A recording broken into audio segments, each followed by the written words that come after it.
Hey, I'm Suzanna Lanier, actor and acting coach for over 25 years. I'm Jess Greenberg, casting director for over 10 years. We're here to help you navigate this crazy, creative, and sometimes chaotic journey into the film and television world. We share our insights as to what works. And invite some pretty spectacular guests to share more ideas to move you on your journey. So without further ado, let's get into the show. Have you ever wondered about how to work with a very difficult director? Well, this week we talk to director Sid Zanforlin, who is not a difficult director. He is actually such an actor's director and such a pleasure to work with. And it was just, I enjoyed speaking to him so much about how he approaches actors and how he gets the best performance out of them. Now, Jess, you've worked with Sid a lot over the years. And so what is your experience like with Sid? Yeah, honestly, just that. Like I learned a lot how to. So good. He's so yeah, sweet. I learned so much about how to communicate or give better direction to actors from working with him. I like his style a lot. One thing that he always talks about is the principles like by Mike Nichols, who once you get a scene, there's always a seduction, negotiation, or fight. And great scenes will have at least two of those within the scene.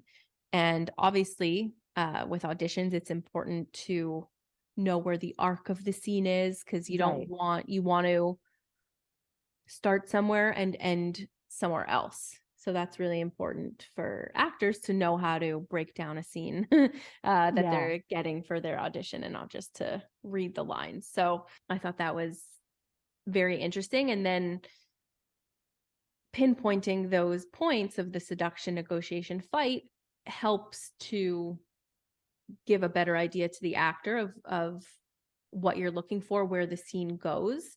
And then giving different details to those principles could change the dynamic in a scene. Right. Can you share a story of a difficult director? You know, I was in a session once with a director who he had a vision in his head and he wanted the actor to do exactly what he had envisioned. Right. You know, oh, I want you to say or do this here, do that there, and finish off here. And I just found like it's so stifling. Right. It's not allowing the actors to play and explore. It's a whole other way. Right.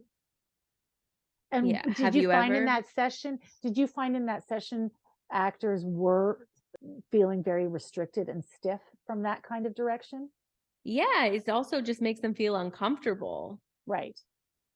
And you kind of don't even want to work on those projects. But yes, I have encountered that. And I do try to take a deep breath, to listen to the direction, and then still try to take it back to, okay, what is my goal? Why would my character be feeling that way at that point? Mm-hmm. And then I have to let it go. Yeah. I have to let it go, and stuff is going to come up as stuff is going to come up. But I am used to that kind of direction in commercials, because they do that in commercials. They really need everything to be very stiff. But I don't want to say stiff. They want it to be loose and feel organic and natural, but they are very specific about how you chew the gum. I was in a gum, chew the gum, and the feeling that you have. And I don't translate it into, I just do the image that they're asking and then get the hell out of Dodge. Right. But I mean, commercials are different too. Totally different. It's hard to work with different directors. It definitely is. And Jess, in your opinion, what do you think is like a good director in casting? Obviously, Sid is a great director and he's an actor's director, and they're not all like that. And they don't all have to be like that. That's not necessarily their job. So as a casting director, what do you like to see in the audition room? How a director, approaches their actors? Yeah, well, I think in the audition, I think it's important to see range from an actor. Right. To give the director that confidence that, if the script undergoes any changes, or if the intention of the scene changes anything, that they could still get what they need from that actor. So I think that range is very important in an audition and, for those bigger roles. But sometimes on set, the direction could be different. And you don't have that time to play around because you're not testing the range. You got to go in with what the scene needs at that time. Right. So I think there's a bit of a difference in how to direct during auditions versus on set. Right. And I agree. And I've often told the students, because I don't think there's anything wrong with the director going like, you know what, I think she needs to be angrier at that moment. Yeah. Of course, you have to translate that as higher stakes.